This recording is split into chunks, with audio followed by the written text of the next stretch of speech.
سے پہلے کہ آپ ویڈیو دیکھیں، میں آپ سے گزارش کروں گا کہ اس جو نشان آپ کو نظر آ رہا ہے سبسکرائب والا ریڈ والا، اس کو ضرور آپ کلک کریں۔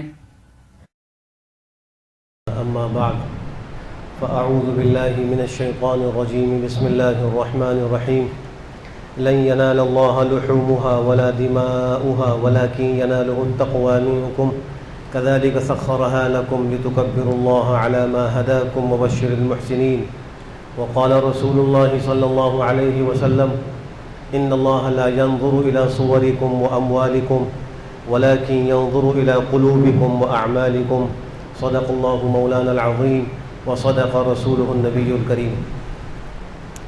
بزرگان محترم اور برادران اسلام، ذوالحجہ کے مہینے کی جو اہم ترین عبادات ہیں ان میں ایک عبادت قربانی ہے۔ قربانی صرف ایک رسم کا نام نہیں ہے، بلکہ قربانی اپنے اندر بہت سے اسباق اور بہت سی حکمتیں لیے ہوئے ہیں۔ لہٰذا ہر قربانی کرنے والے کو چاہیے کہ وہ یہ دیکھے کہ قربانی کے بعد اس کے اندر، اس کی زندگی میں، اس کے معاملات میں، اس کے اقوال و افعال اور اطوار کے اندر کچھ تبدیلی آئی ہے یا نہیں آئی، اور جو قربانی کے اسباق و دروس ہیں وہ اس کو حاصل ہوئے ہیں یا نہیں ہوئے، اس کو دیکھنے کی ضرورت ہے۔ قربانی کا سب سے پہلا درس اور سب سے پہلی حکمت وہ اخلاص ہے۔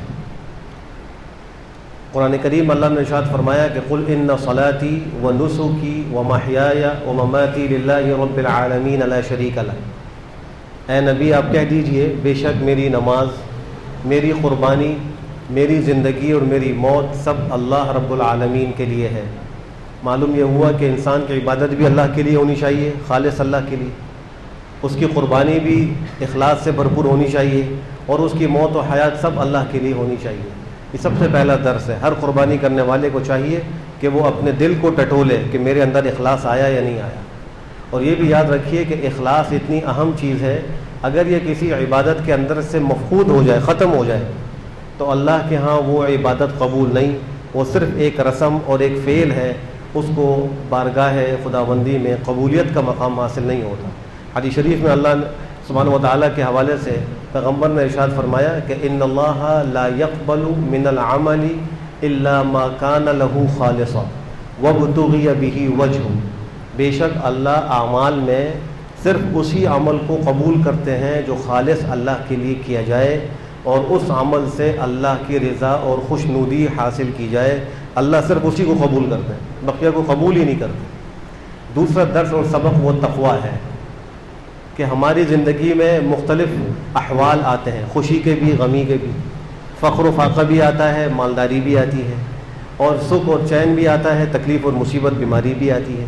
ان تمام احوال میں تقویٰ موجود ہے یا نہیں، اللہ کا ڈر موجود ہے یا نہیں، یہ بھی قربانی کا ایک درس ہے جو قرآن کریم ہی کے ایک آیت سے ثابت ہو رہا ہے۔ لن ینال اللہ لحومها، اللہ کو ہرگز قربانیوں کا گوشت نہیں پہنچتا، ولا دماؤها، اللہ کو اس کا خون بھی نہیں پہنچتا، ولیکن ینالہ التقوی منکم، لیکن اللہ کو تمہاری طرف سے تقوی پہنچتا ہے، یعنی اللہ تقوی دیکھنا چاہتے ہیں۔ تو قربانی کرنے والے کے دل و دماغ میں تقوی پیدا ہوا یا نہیں ہوا، اس کو دیکھنے اور فکر کرنے کی ضرورت ہے۔ قربانی کا ایک اہم درس وہ ملت ابراہیمی کا اتباع ہے۔ جو قربانی کی جاتی ہے یہ حضرت سیدنا ابراہیم علیہ السلام کی یاد میں کی جاتی ہے، اور ان کی سنت کی پیروی میں کی جاتی ہے۔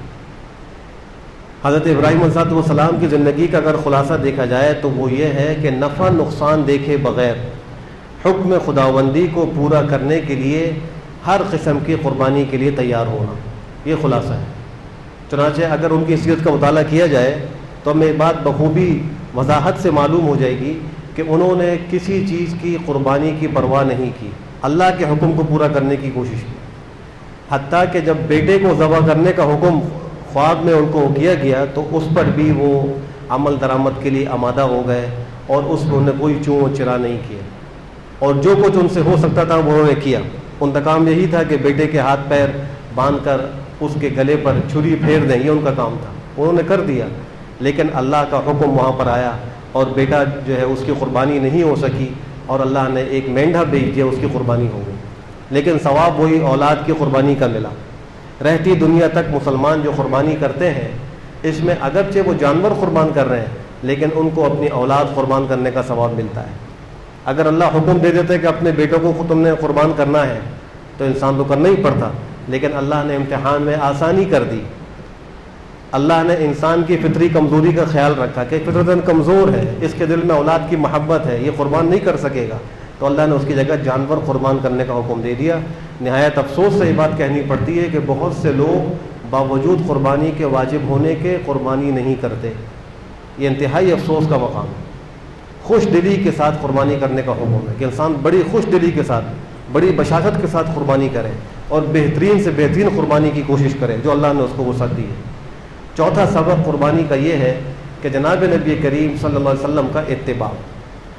ایک حدیث میں آتا ہے، بخاری شریف کی روایت ہے، حضرت جندب بن سفیان بجلی رضی اللہ عنہ ایک صحابی ہیں، وہ فرماتے ہیں کہ ہم نے ایک دن پیغمبر علیہ الصلوۃ والسلام کے ساتھ قربانی کی تو ہم نماز پڑھ کر جب نکلے تو دیکھا کہ کچھ لوگ اپنے جانوروں کو قربان کر چکے تھے، نماز سے پہلے ہی قربان کر چکے تھے۔ تو آپ نے فرمایا کہ جس نے نماز سے پہلے قربانی کی ہے وہ دوبارہ اپنی قربانی کرے۔ عید کی نماز سے پہلے کی گئی قربانی پیغمبر کے طریقے کے خلاف ہے، اور فرمایا کہ جس نے نماز پڑھی اور نماز کے بعد اب وہ قربانی کر رہا ہے تو اس کو چاہیے کہ اللہ کے نام پر قربانی کر لے۔ تو معلوم یہ ہوا کہ قربانی ہمیں درس دے رہی ہے کہ پیغمبر کی بھی سنت کی اتباع کرنی ہے، ان کے طریقے کی بھی اتباع کرنی ہے۔ قربانی کا ایک اہم درس یہ بھی ہے کہ اللہ کی نعمتوں پر شکر ادا کیا جائے۔ انسان ذرا سوچے کہ جانور ظاہری جسامت کے اعتبار سے، قوت کے اعتبار سے انسان سے کئی گنا زیادہ طاقتور ہوتا ہے، اور ایک جانور کئی انسانوں کی جان بھی لے سکتا ہے، لیکن اللہ نے محض اپنے فضل و کرم سے جانور کو انسانوں کے لیے مسخر کیا کہ انسان بآسانی اس کو باندھ کر قربان کر لیتا ہے۔